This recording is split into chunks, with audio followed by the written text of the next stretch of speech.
It began in a way that almost felt unnatural, as if the very air had decided to stop breathing. Sarajevo, once alive with the murmur of markets, the clang of tram bells, and the laughter spilling from narrow streets, fell into a strange, hollow stillness. Shadows stretched longer than they should have that morning. Windows that once framed warm yellow light now looked like empty eyes staring into the cold. Footsteps, when they came, echoed too loudly, bouncing between stone walls, as if the city itself was listening. Somewhere, far away, a single door creaked shut, then nothing. No wind between the buildings, no distant hum of traffic, not even the restless call of a bird. The silence wasn't just absence, it was presence, heavy, suffocating. People moved slowly, as though each step might awaken something unseen. Mothers kept their children close. Shopkeepers stood at their thresholds, scanning streets that had never looked so unfamiliar. It was as if the city had been drained of its pulse, leaving only the faint memory of life behind. In that suspended moment, Sarajevo became something else entirely, not a city of voices and dreams, but a place caught between heartbeats, waiting for the sound that would come next. For a fleeting moment, Sarajevo believed in quiet. The guns had fallen silent, and the streets began to hum with cautious life. Children's laughter carried like fragile glass. Merchants speaking in voices too soft to disturb the air, but beneath the cobblestones, unease still lingered, like a shadow that refused to fade.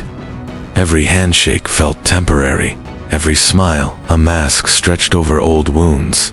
The city exhaled, yet listened, always, for the distant sound that might shatter the illusion of peace. Dawn crept over Sarajevo, but it did not bring warmth. The light was pale, almost sickly, and the air felt thicker than it should, pressing against the skin, clinging to each breath.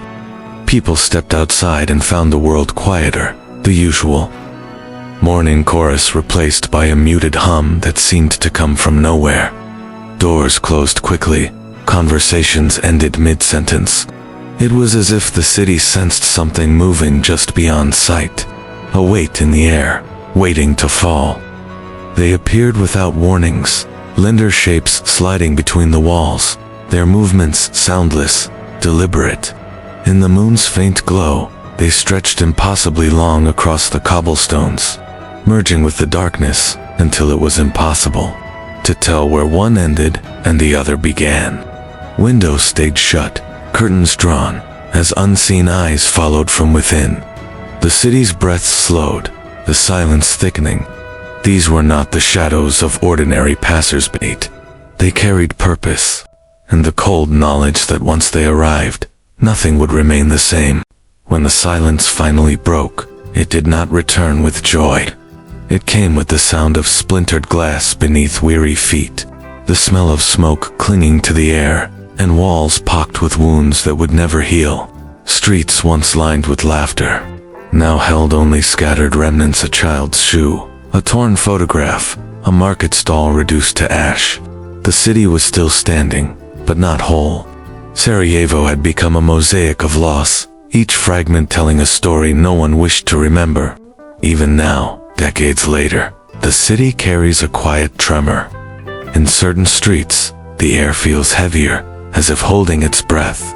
Cracks in the walls trace the outlines of old wounds, and the river whispers to those who pause long enough to listen. At night, when the wind moves just right, some swear they hear footsteps that are not their own, echoes of those who never left.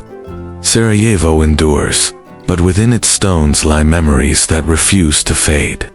Shadows that still walk beside the living. Subscribe Midnight Echo.